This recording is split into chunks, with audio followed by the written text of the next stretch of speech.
Hello, everyone. Thank you for giving me the opportunity to testify. My name is Ben Greene. I am a proud Missouri resident. My wife is a fourth-year medical student a few short weeks away from graduating and becoming an OBGYN. I'm an author. I take care of my dog. I pay my taxes on time. I try to call my grandma at least once a week. By all accounts, I'm a fairly normal guy. I'm also one of those transgender people we've heard so much about today. I transitioned over 10 years ago as a teenager living in a small town. I was one of those transgender children you are so concerned about protecting, and I'm now one of those transgender adults that we tend to target quite a bit as a legislative body.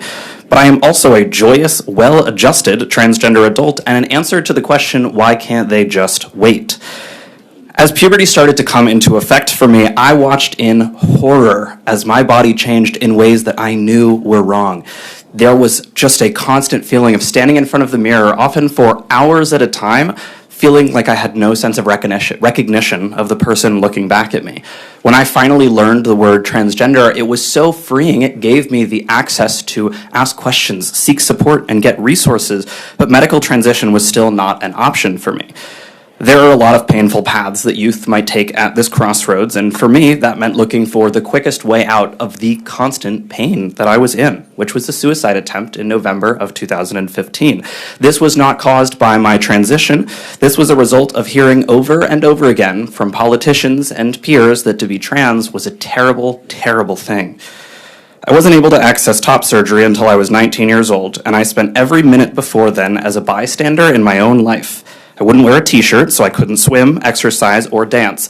I would take showers as infrequently as possible, often wearing a shirt and with the lights off. Most devastatingly, I would not hug the people that I loved for 4 years because of how crushing it felt to become aware of my body and how that felt to me and to others.